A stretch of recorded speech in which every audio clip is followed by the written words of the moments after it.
இந்த நேற்று நடந்த மாநாட்டில் அவர் வந்து பிஜேபியை கடுமையாக விமர்சிக்க மாட்டாருன்னு சொல்லி தான் இங்கே இருக்கக்கூடிய கட்சிகள் சொல்லியிருக்காங்க. கூட பிஜேபி நேரடியாக பிரதமர் மோடி, அதாவது பாஜகவை கொள்கை எதிரி என்கிறார், திமுகவை அரசியல் எதிரி என்கிறார். இது ஏற்கனவே சொன்னது தான். மீண்டும் அதையே ரிப்பீட் செய்திருக்கிறார்.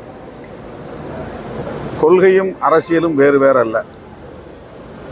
அரசியல் இல்லாமல் கொள்கை இல்லை, கொள்கை இல்லாமல் அரசியல் இல்லை.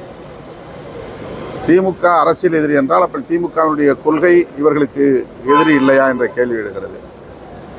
பாஜக கொள்கை எதிரி என்றால் பாஜகவின் அரசியல் இவர்களுக்கு எதிரி இல்லையா என்ற கேள்வி எழுகிறது. அதிலேயே அவர்கள் ஒரு குழப்பத்தில் இருக்கிறார்கள். வெறும் தேர்தல் அரசியலுக்கான பகையாக திமுகவை அவர்கள் கருதுகிறார்கள். அவர்களை ஆட்சி அதிகாரத்திலிருந்து அப்புறப்படுத்திவிட்டு தாங்கள் ஆட்சி அதிகாரத்திற்கு வருவோம் என்று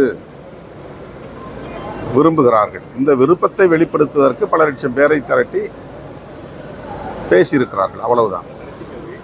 அதே போல புதியதாக கட்சி தொடங்கி வரக்கூடியது அதிகாரத்தில் இருக்கிறவங்க எதிர்க்கிறவங்க வளர்ப்பாங்க. அதே மாதிரி இப்போ ஒரு கட்சி வரணும்னா அவங்க வந்து அதிகாரத்தில் யார் இருக்கணும் அவங்கள கேள்வி கேட்கறவங்க வளர்ப்பாங்க. இப்போ அதிகாரத்தில் வந்து பாஜகவும் திமுக அவங்க அதிமுக இல்லை. இப்போ அதிகாரத்தில் இருக்கிறவங்க கேள்வி கேட்கறாங்க. அதிகாரத்தில் இருப்பவர்களை கேள்வி கேட்பது, விமர்சிப்பது பிரச்சனை இல்லை. ஆனால் அவர்கள் அதை தங்களுக்கான ஒரே அரசியல் கோட்பாடாக மட்டுமே வைத்திருக்கிறார்கள். அதுதான் அவர்களின் கோட்பாடு, அதுதான் அவர்களின் கொள்கை என்பதைப் போல மீண்டும் மீண்டும் அதையே வலியுறுத்துகிறார்கள். மற்றபடி அவர்கள் கொள்கை சார்ந்த அல்லது கோட்பாடு சார்ந்த தீர்மானங்கள் எதையும் முன்வைக்கவில்லை. இப்போது இந்தியா முழுவதும் பற்றி எறியும் பிரச்சனை எஸ்ஐஆரை பற்றி என்ன நிலைப்பாடு, ஏன் அது குறித்து எந்த தீர்மானத்தையும் அவர்கள் நிறைவேற்றவில்லை அல்லது அதை பற்றி பேசவில்லை. இந்தியா முழுவதும் மட்டுமல்ல, உலகம் முழுவதுமே இது பற்றிய ஒரு உரையாடல் இன்றைக்கு தொடங்கி இருக்கிறது. ஜனநாயகத்தின் மீது நம்பிக்கை உள்ளவர்கள் அத்தனை பேருமே இந்த வாக்கு திருட்டு குறித்து கருத்துக்களை பகிர்ந்து வருகிறார்கள். ஆனால் வாக்கு திருட்டு பற்றி தேர்தல் ஆணையமே பாஜக அரசுக்கு துணை போகக்கூடிய மிக மோசமான இந்த குற்றச் செயல் குறித்து தமிழக வெற்றி கழகத்தின் நிலைப்பாடு என்ன? அவர்கள் என்ன சொல்ல விரும்புகிறார்கள்? எதுவும் சொல்லவில்லை. அதை விட வேறு என்ன பெரிய பிரச்சனை இன்றைக்கு பேச வேண்டிய பிரச்சனை இருக்கிறது? பேசவில்லை. அதே போல இன்றைக்கு அவர்கள் கொண்டு வந்திருக்கிற இந்த 3 சட்டங்கள் கொடிய சட்டங்கள், ஜனநாயகத்தை சிதைக்கும் சட்டங்கள், அரசமைப்பு சட்டத்தை சிதைக்கும் சட்டங்கள். இந்த சட்டங்கள் குறித்து தமிழக வெற்றி கழகத்தின் நிலைப்பாடு என்ன? ஏன் கருத்து எதுவும் சொல்லவில்லை?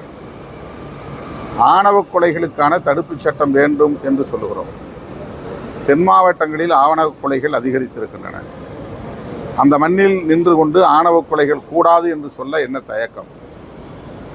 ஆணவ கொலைகள் குறித்து கருத்து ஏதும் சொல்லவில்லை. ஏனென்றால் கருத்தியல் சார்ந்து இன்னும் அவர்கள் விவாதிப்பதற்கே தயாராக இல்லை. ஆட்சி அதிகாரத்தில் இருப்பவர்களை விமர்சிக்கக்கூடாது என்று நாம் சொல்லவில்லை.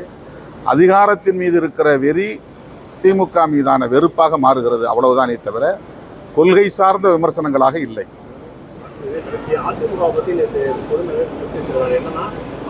எம்ஜிஆரால் உருவாக்கப்பட்ட கட்சி இப்பொழுது அருமை கட்சியாக யாரு? விஜய் வந்து எம்ஜிஆரால் உருவாக்கப்பட்ட ஒரு கட்சி இப்பொழுது அருமை காரணமாக